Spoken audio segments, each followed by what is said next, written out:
Joining me right now is Florida Republican Congressman Byron Donalds, who sits on the House Financial Services Committee. Congressman, thanks very much for being here. Before we get into finance, your thoughts on President Trump about to be arrested on Tuesday? I think this is one of the worst uses of the justice system we've ever seen. This kind of two-tier prosecution, this gotcha mentality with the criminal justice system is flat out wrong. And Maria, let me also say this.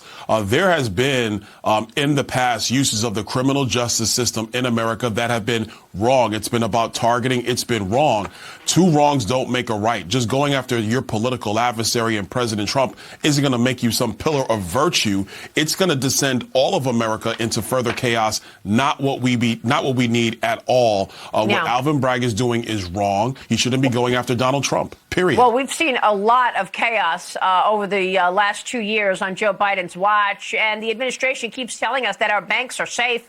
Nobody believes them. Look at this op-ed in the Wall Street Journal this week. While Yellen assures banks run, Janet Yellen offered more assurances Thursday that the U.S. banks are safe and sound, and we doubt even the Treasury Secretary believes it, writes the editorial board. Certainly nobody else does. The biggest American banks had to commit $30 billion on Thursday to rescue First Republic, 15 years to the day since Bear Stearns' collapse. Your thoughts on where things head next, as we are expecting more panic this week as negotiations are underway all weekend for Credit Suisse and other banks in America? Well, look, a couple things. This is not the best time of news for us as a country. You have massive inflation in our economy brought to us by Joe Biden and the Democrats' reckless spending.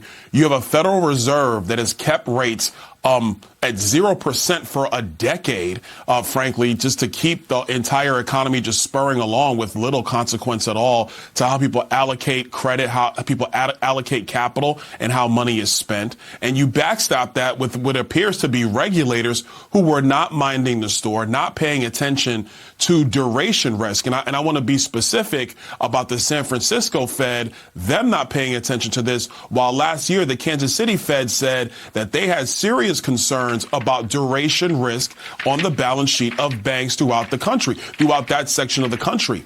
So this is a confluence of many issues. But where we stand right now is you're going to have to allow for interest rates to continue to rise because this inflation is hurting the consumers all through America, rich, middle income, poor. They're all being hurt by that. The banking system is going to have to find a way through consolidation and through acquisition to kind of get some of these contagions out. But the last thing we need are more just rampant bank bailouts, which aren't only going to paper over the issues in our economy. It's not going to make the issues go away. Well, I mean, look, a week ago, the FDIC told us that they are going to secure all deposits at Signature Bank, at Silicon Valley Bank. Now, a number of banks want the same treatment of securing all deposits. But you mentioned Mary Daly, the president of the San Francisco Federal Reserve.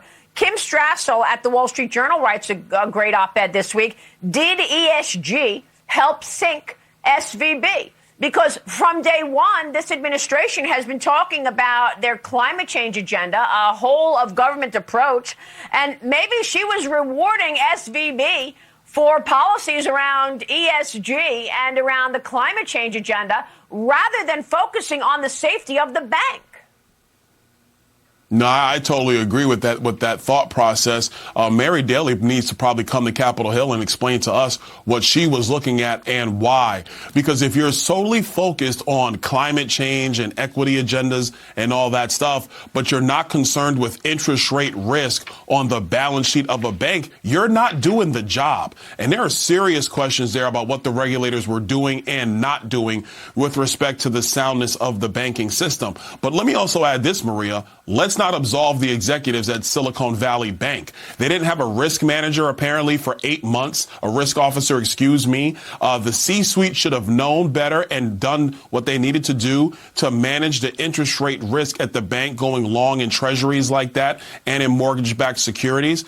But we have to make sure you can't look at the Fed and just give them a pass. In my view, the Federal Reserve took too long trying to get this inflation out of our economy, and now everybody's bearing the burden of their dithering with respect to handling inflation.